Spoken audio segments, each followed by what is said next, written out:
want it back, and we want it back soon, right away. And if they don't do it, you're going to find out what I'm going to do. ماوجي جوی بایدن دکه جو بایدن دغه خیرتوب وکړو چې زری فیصله وکوله موږ سم جنگ ته وتسخ شو دی پیو باسلې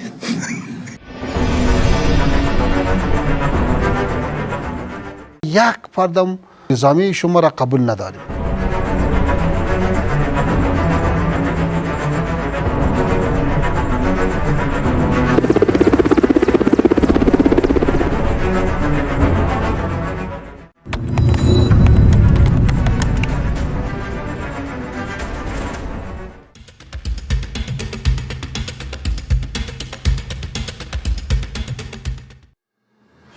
In the north of Kabul, in Bagram district of Parwan province, there lies a base that has shaped half a century of Afghanistan's history.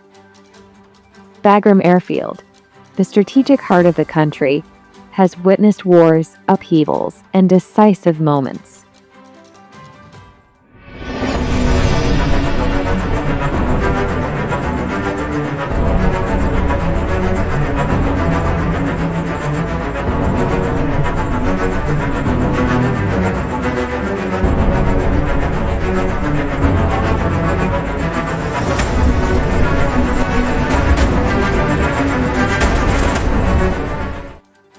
This is where war, power, and politics intertwine.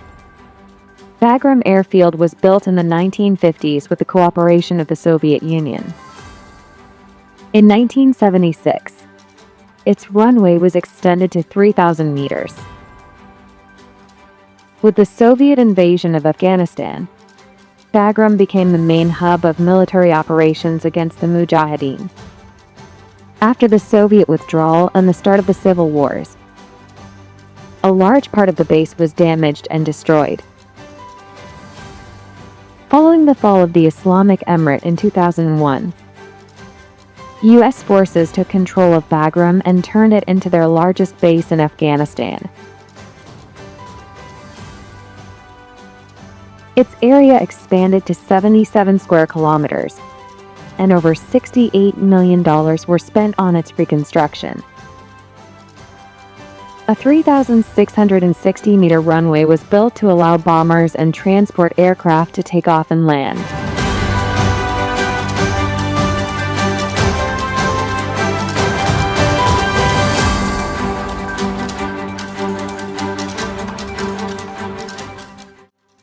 The base housed a hospital, restaurants, gyms, dormitories,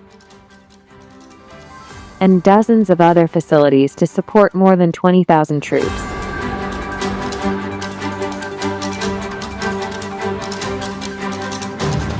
Bagram was not just an airport. It had 3 main gates, and its command building was designed to withstand heavy attacks, even nuclear strikes. On the eastern side lay the largest helicopter airfield in Afghanistan.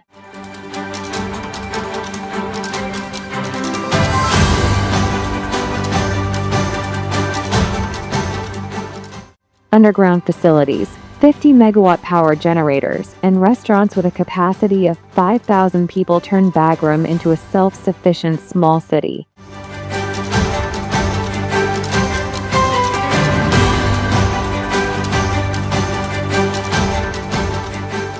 Diplomats and their families also lived in a dedicated residential area. One of the base's most sensitive aspects was its role in intelligence and security operations. Bagram served as a hub for signal surveillance across Afghanistan and neighboring countries. The Parwan prison, holding thousands of detainees, was run under CIA supervision.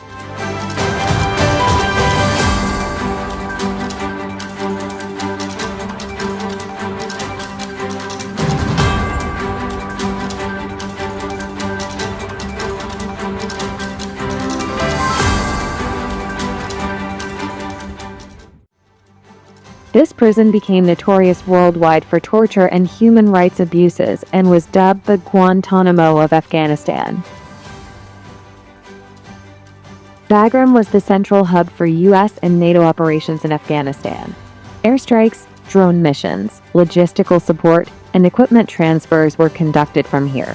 It maintained air links between Afghanistan and U.S. bases in the Persian Gulf and Central Asia. 3 U.S. presidents, George W. Bush, Barack Obama, and Donald Trump, visited the base during their presidencies and addressed the troops.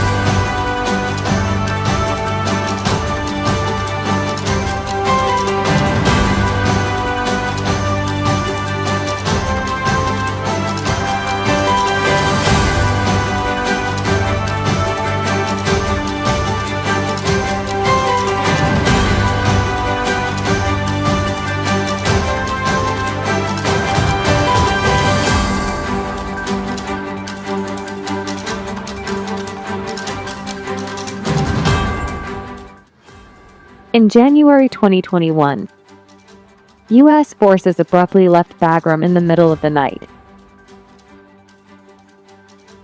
More than 900 C-17 flights transported equipment, leaving behind thousands of vehicles and military parts. This sudden withdrawal paved the way for the swift collapse of the Afghan government and the return of the Islamic Emirate to power. After the fall of the Republic, Bagram came under the control of the Islamic Emirate.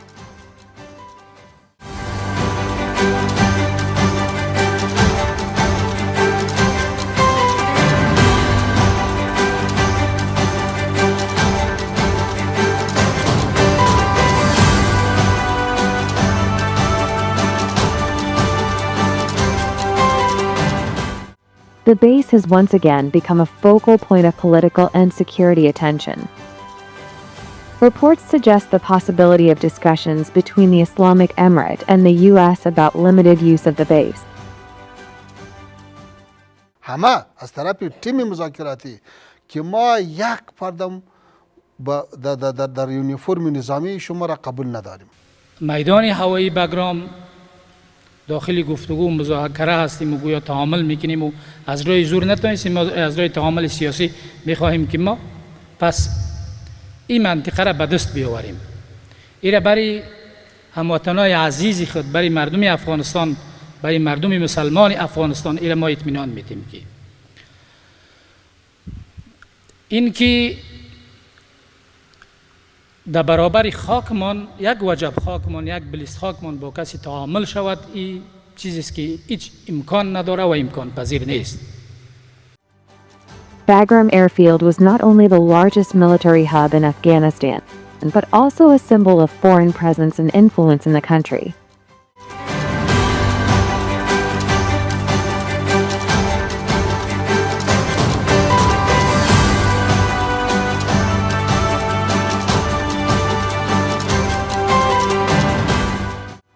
The history of Bagram is the history of war, politics, and power, a story that continues, filled with lessons and warnings for Afghanistan and the world.